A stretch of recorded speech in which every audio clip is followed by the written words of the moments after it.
Okay, here we go, part 5 of the If the War Came series. This is called Death in the Woods. Let's go ahead and jump into it.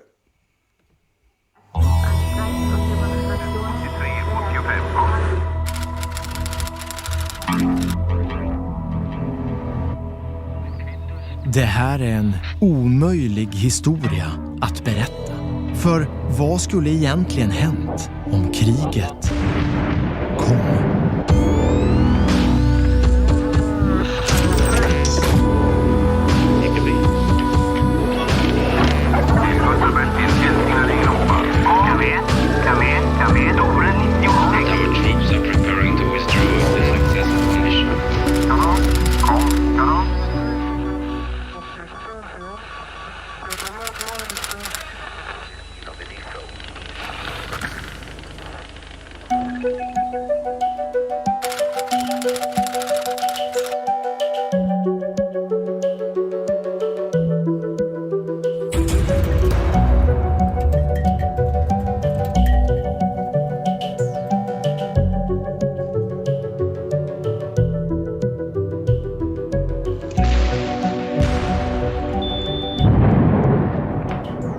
I vår historia är nu det svenska flygvapnet, marinen och kustartilleriet utplånat.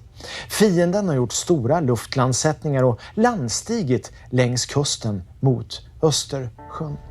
Men nu väntar ett nytt motstånd. Skådeplatsen kommer att bli fälten, städerna och skogen. I know I've talked about this at least in the comments, if not in one of the actual previous videos, but a whole couple of things. One, in this scenario that they're laying out, I don't think the Air Force is going to be completely destroyed right off the bat. I don't think it's going to be used in a way that makes that really all that possible. I think it's going to be used sparingly, and of course you might have a large swath of it wiped out at the very beginning, but I think the totality of it is not going to be completely gone the second that war breaks out. I think instead they're going to use the Air Force sparingly. It's a hit and run kind of thing like they've talked about previously, not just in this series, but another series that we've done. So that's one thing. And then two, I think that this fight does end up basically centralizing around Woodlands. I think for a couple of reasons, the way that the invasion would be gone about, basically both sides would kind of just be moving towards that direction. The Soviets are going to have to push through Woodlands, and the Swedes want to fight there. And so I think what's going to end up happening is you're going to have a lot of conflict break out in the Woodlands, probably around central Sweden, just because of the layout of the invasion and what the Soviets are really trying to accomplish.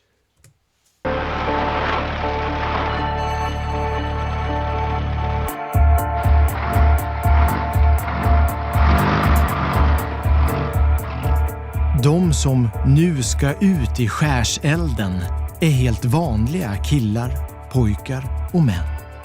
I början av 1900-talet så införs allmän värnplikt. Alla män skulle mönstra. Efter fysiska prov, intelligenstest och samtal med psykolog utvärderades man och poängsattes för en lämplig tjänst i det gigantiska försvarsmaskineriet. Du kunde hamna i flygvapnet eller i marinen, men mest troligt var att du placerades i armén. Is that just because in general there were more people in the army? I'm guessing that's why you were most likely to end up there. Där fanns det mer än 30 000 platser som skulle fyllas varje år.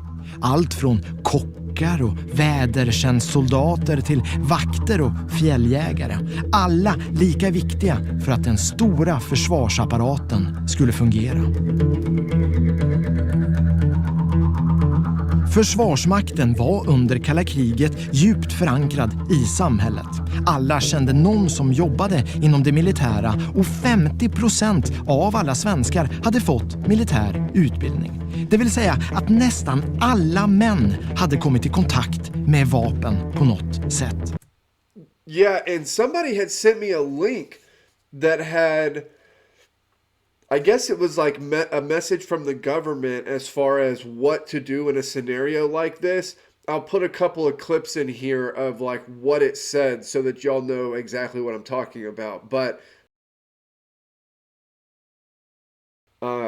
yeah, it's that total defense thing is really interesting to me, and it's a really interesting way to run a society in general. I've talked about this in multiple comments, but although I can understand the argument against things like mandatory conscription or mandatory military service, I can understand the arguments against it, especially in the Western world where it's a, free society and everything of that nature. However, I also see benefits to it. And I don't mean like individual benefits, like, being a person being able to become physically stronger or be trained with a gun or whatever. And it's not even just okay, well then we have more people that are available for defense. I see like actual societal and cultural benefits of doing it. So I'm kind of weirdly in a gray area on this issue where I think principally I'm on the side against it, but something about it just makes me on the fence. Kan inte säga adjö till ungarna en gång.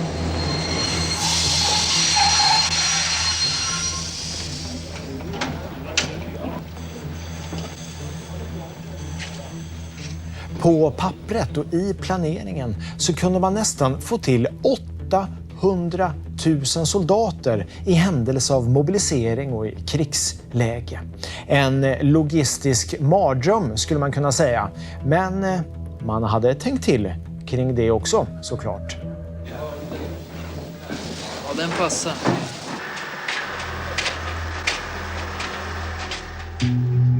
Infrastrukturen skulle bli otroligt viktig vid en mobilisering. Inlandsbanan låg lämpligt nog långt från den tänkbara invasionskusten. Civila last- och personbilar var krigsplacerade och reservbroar låg strategiskt utplacerade i förråd vid viktiga vattendrag. Från gatukontoret att huvudvattenledningen ifrån Vånsjöbro är sprängd. Som om logistiken att frakta soldater över hela landet inte var ett problem i sig, så skulle ju alla dessutom förses med lämplig utrustning. Det här är en bild på ungefär hur mycket personlig utrustning varje soldat skulle ha. Ta det här och multiplicera med 800 000 och då... Yeah, and obviously this is the same thing historically with even major empires. It's not the manpower. You can have the manpower, and most places do have the manpower.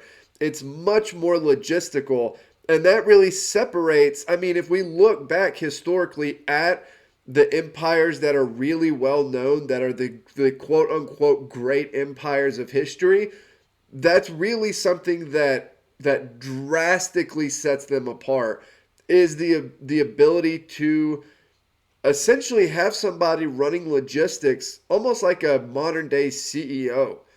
And so they're able to move armies way further than anybody else can. And not only that, but those armies are there, they're fed, they have armor, they have weapons. It's not just them having an army halfway across the world. It's feeding them and clothing them and everything of that sort. So logistics, obviously, a huge part of this equation.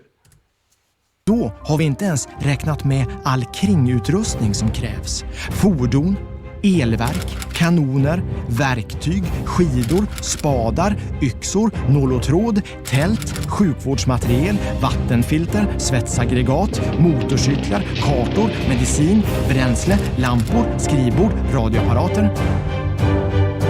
Medicine like Pervitin.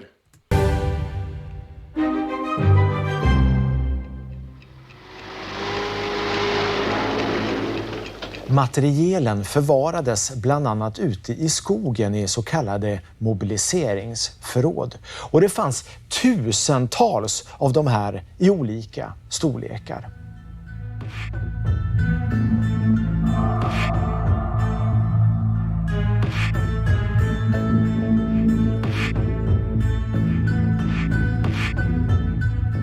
Förråden låg ofta ödsligt placerade ut med vägslingor för att underlätta lastning och ofta nära platsen där förbandet skulle utgå eller verka ifrån. I princip. Yeah, you know what this looks like in the Swedish Ranger series where they were doing their what we would call here SEER training. Basically, it's what to do or kind of like preparation if you were to be captured as a POW. That's what this place looks like. It looks like a place like they took them for that. Kan man säga att det låg mobiliseringsförråd över hela Sverige. Överallt.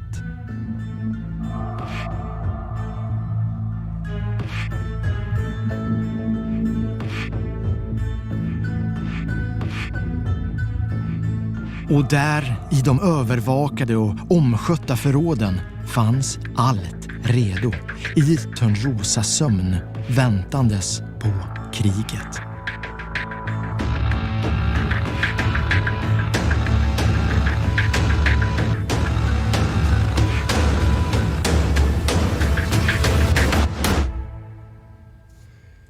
That one was full of trucks. I just assumed that they were all full of not necessarily small arms, but, you know, ammunition, grenades, things of that nature. How big was the stuff they were keeping in some of these facilities? Like what all did they keep out there?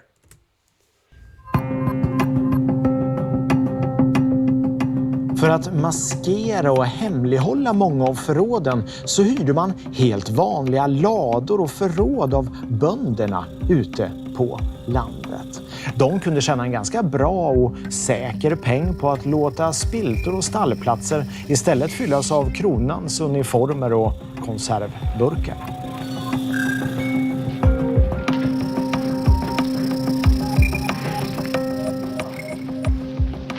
You know what's kind of cool? So the old Swedish, not tradition, but the way that kind of the system worked was that this is what we learned. Oh man, I forget which series. I want to say it was something to do with Charles XII. But the way that the system worked was you would have one soldier for like that particular area, and then the farmers and villagers and stuff would basically take care of him. This is kind of the same thing. It's almost the same thing, and like they took the idea of that and implemented it in the modern day. I don't know. That connection is cool to me. Värnpliktiga kallades in, reservofficerare kallades in, ett antal krigsförband skulle då mobilisera och uppmarschera till sina utgångslägen. Och det kunde ju vara lite olika beroende på hur man bedömde att hotet skulle vara. Men att få både flygvapnet och marinen och armén på plats så att säga, helt enkelt i de områden eller i den riktning man bedömde som allvarligast.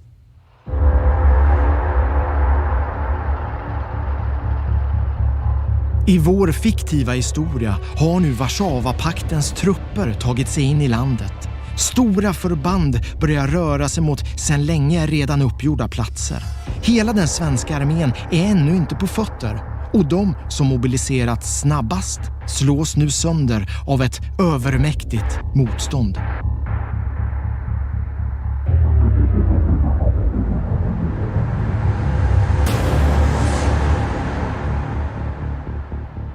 Flygtransporter av olika sorters slag, järnvägen, lastbilstransporter behövde då aktiveras för att de krigsförband som skulle uppmarschera skulle få alla de grejer som de behövde.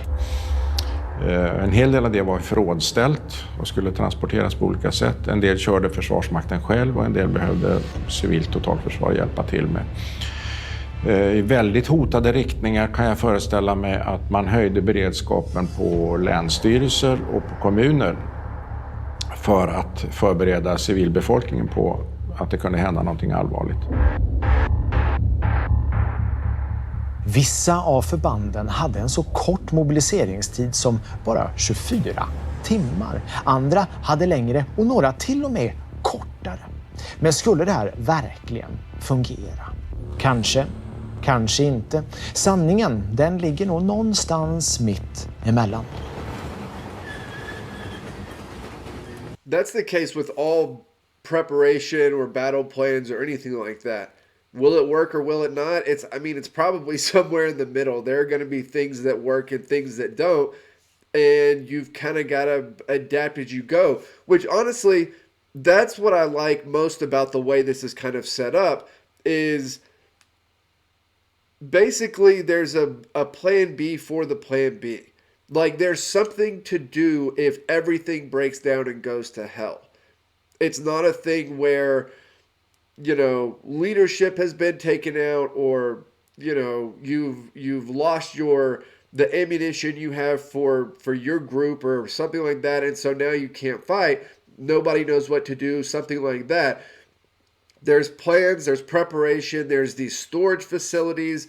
There are places that you can go to get rearmed, get back out and get after it.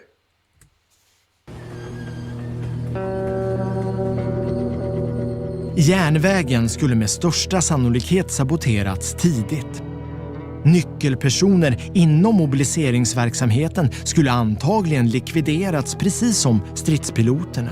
Och fientlig desinformation och propaganda skulle också förvirrat och skapat oreda i den viktiga mobiliseringen. Titta på det här. De här flygplanen släpps över Milla Öst just nu. Snyggt tryck också. Jag hade knappast kunnat göra det bättre själv. Nej, de måste ha tryckt upp det i förväg och på snyggt papper dessutom.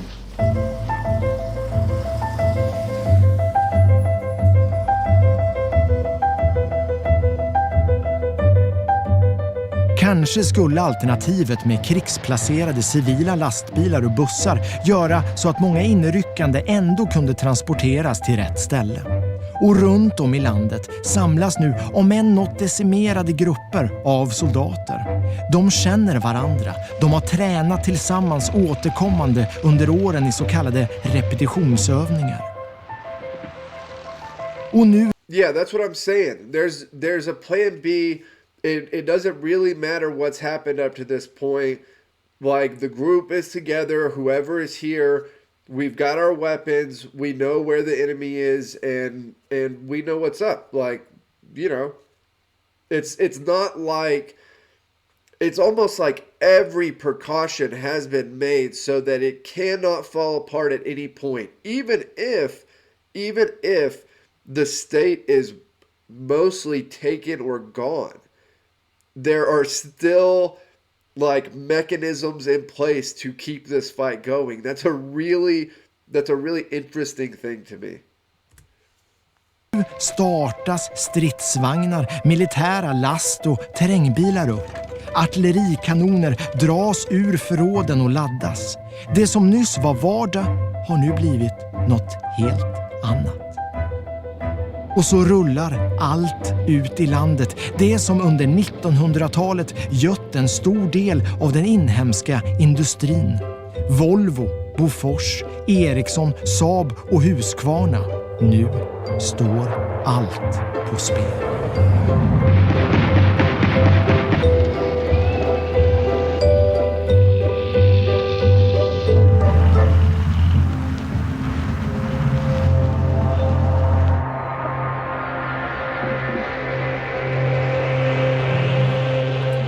we saw in the Ranger series, we saw the Rangers that were the trainees in there training for literally this exact same scenario when they were in the woods.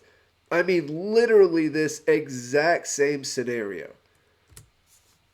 Jag vill ha det där målet nedkämpat snarast. I vår historia utspelar sig blodiga strider på Skånes slätter. Svenska soldater dör i Boden och viktiga städer som Nyköping och Linköping jämnas med marken. I Stockholm utkämpas slaget om huvudstaden.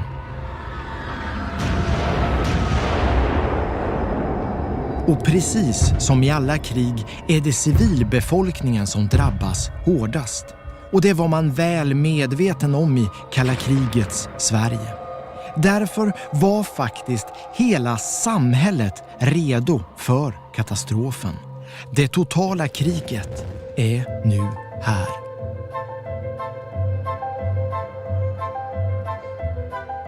Idag är det inte många som vet att det militära och det civila försvaret, det så kallade totalförsvaret, omfattade miljontals människor som alla hade en förberedd uppgift om kriget skulle komma. För nu, i vår fiktiva berättelse, så brinner städerna. Mataffärernas hyllor ekar tomma och det råder panik. Yeah, I'm not entirely sure exactly how that works. I've had different people try to explain it to me in one way or another. I don't totally understand exactly how people get the jobs they're supposed to do or why or how.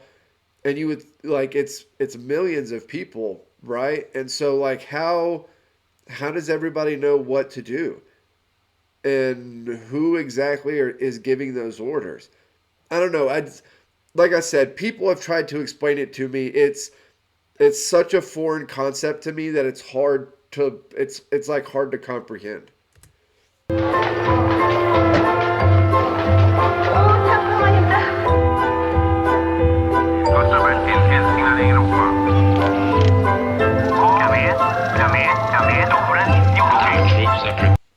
Okay, so something I said a minute ago about if the state collapses, there are still mechanisms in place to keep the fight going.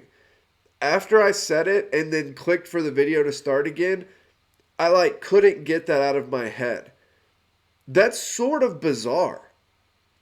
In the modern day, all countries are seen as basically doing everything they can to maintain the integrity and sovereignty of the state as an entity, the actual state, not, the landmass is part of that, but it's a much bigger thing of the actual state.